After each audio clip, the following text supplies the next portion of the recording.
I'm not sure, though, the analogy of being at 40,000 feet works for me. When we talk about delegitimization, when we see the role of groups like Amnesty, where the head of the Finnish chapter calls Israel a scum state, when we see the campaigns that are being led to label Israeli generals, Israeli officials as war criminals, and I'm not talking about marginal activities, but I'm talking about mainstream activities throughout Europe and now in American campuses, when we see terms like apartheid being used on a regular basis, led by groups like Human Rights Watch and the Middle East Division, then we say, I don't think we're at 40,000 feet. I feel like we're down in the mud. We're in the trenches. And I know that my colleagues at NGO Monitor are sitting here are very often, we have to deal with some things which are particularly distasteful, but very widespread. And what I'm going to try to do, since I know most of you we've talked about this before, I'm going to try to catch you up on what's going on now in this area in the way that the delegitimization campaign has caught on. But most importantly, what I want to focus on is the way in which the contradiction between the role of delegitimization and the role of these ostensibly moral forces, groups like Amnesty and Human Rights Watch, and all the funding that they get. Now the USAID has started to come into this area, unfortunately, as well.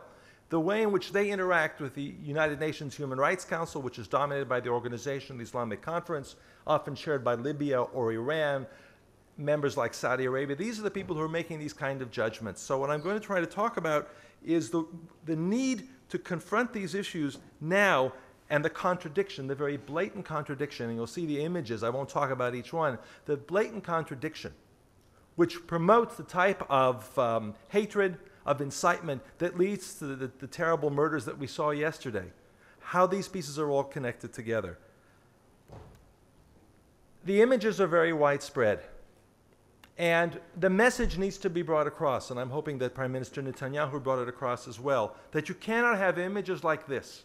This image that you're looking at, I'm not going to talk about the threefold image from the last summit meeting, but the image that you see in front of you is not something that we dug out somewhere. This is an image, and I don't have to tell you the message that's sent.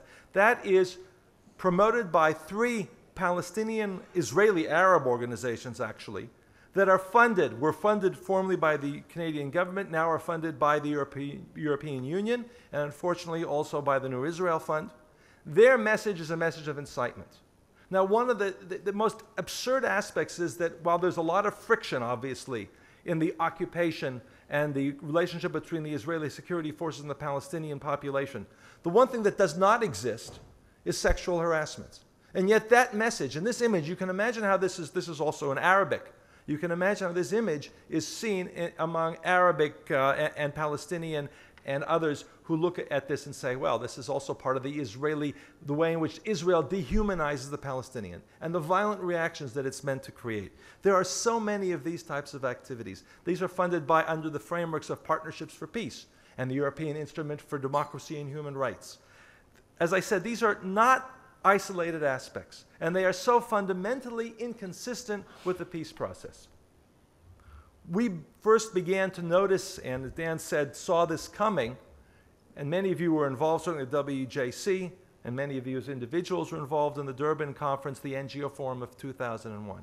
This was essentially the template for lawfare, for boycotts, divestments, and sanctions, for going to the International Criminal Court, for Goldstone, for the flotilla lawsuits that we're now going to have. All of those aspects were put down on paper and adopted by 1,500 non-governmental organizations.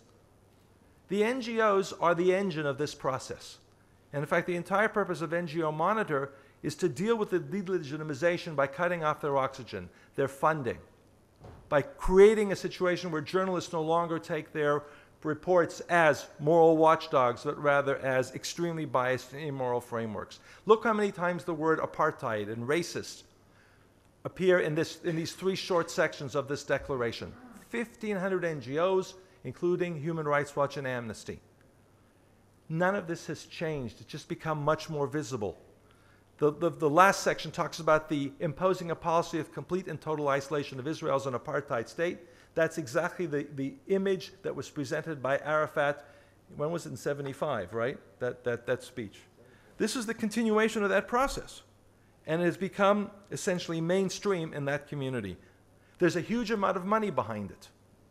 Human Rights Watch with an annual budget of 40 to 50 million. Amnesty International with an annual budget of over 100 million pounds. And dozens of other organizations working across the board. We were just talking, Fiamma was talking about Jenin, and going back to 2002. We see the same pattern from Jenin to Goldstone. In Jenin, the Palestinians say there was a massacre. Amnesty International was the first non-Palestinian on the BBC to say, yes, there was a massacre in Jenin in 2002. Then Terry Larson from the UN said similar words. And then it became an accepted, I would say accepted mythology. It was accepted as part of the background. And many of these NGOs still talk about the Jenin massacre on their websites. The pattern is the same. The NGOs give these kinds of claims legitimacy. Then they are repeated, headlined by the media without any questions being asked. Then they are repeated by diplomats, including very often State Department officials. We had an incident even where Condoleezza Rice followed this process without looking at the additional details, blaming Israel, condemning Israel for acting in violation of international laws, committing war crimes.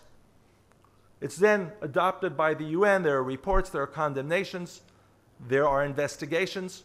And then, of course, my colleagues in academia use this material as content for writing books, which then confirms all of these claims and allegations against Israel.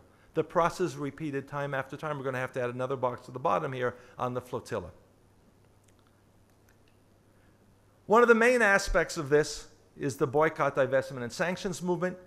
If you're in Europe, you see this very widespread, whether it's in boycotts in supermarkets, certainly in the UK and other places, boycotts of Israeli goods like Ahava. Now, the purpose is not to prevent people from buying Ahava cream.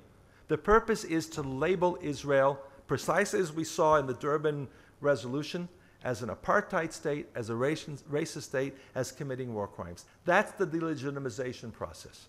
That label then justifies violence, killing, flotillas, appeals to the International Criminal Court to open up a case against Israel, and turning Israel into an apartheid state and following the course of the apartheid South Africa.